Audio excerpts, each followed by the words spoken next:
Hi, I'm Michelle Hurd, a registered dietitian with the Perth District Health Unit, and right now we're going to make our own meatballs.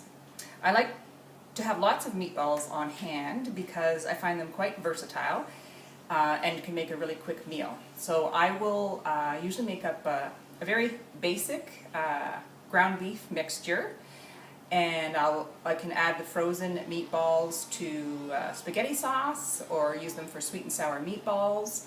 I'll make miniature meatballs and I'll pack them in the kids' lunches with salsa for dipping, meatball subs, all kinds of things. So let's just get started and I'll show you my basic mixture.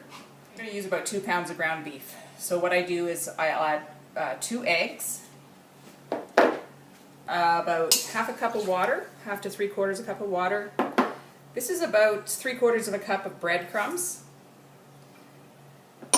And just for a basic flavoring, I'll put salt and pepper in there, but if you wanted to flavor it with curry or cumin or oregano, basil, that kind of thing, you go right ahead.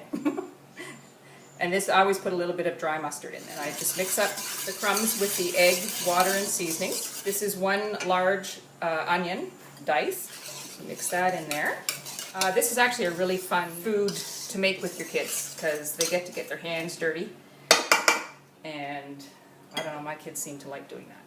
So after we have all the seasonings mixed up, I add my ground beef, and then you take your hands in there and you just start mixing things up until all the ingredients are combined evenly. Alright, so here is our meat mixture combined with the onion, breadcrumbs, water, and egg.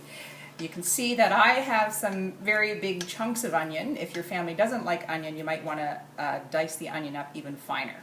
Or you could omit it. You omit it. You don't have to even put the onion, but we like the flavor of having the onion.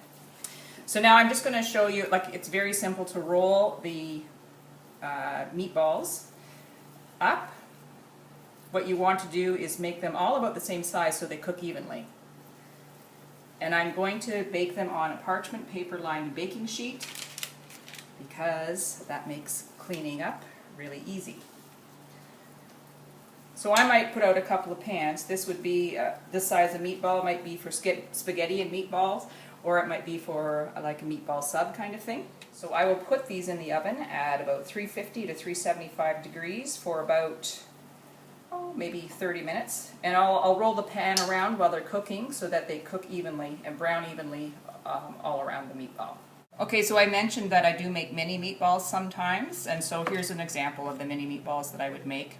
Because they're a smaller size than the other meatballs, I'm going to put them in the oven later because they won't take as long to cook. Right. Okay, so here is the pan of cooked meatballs, the larger ones. When they're cool enough, I will put them on a tray, sort of to freeze them individually. So I'll put them in the freezer, and then when they're frozen, I will break them down into portion sizes and put them in a freezer bag. So we have a family of 4, say I have about 4 meatballs per person, so I might have 12 to 16 meatballs in each package.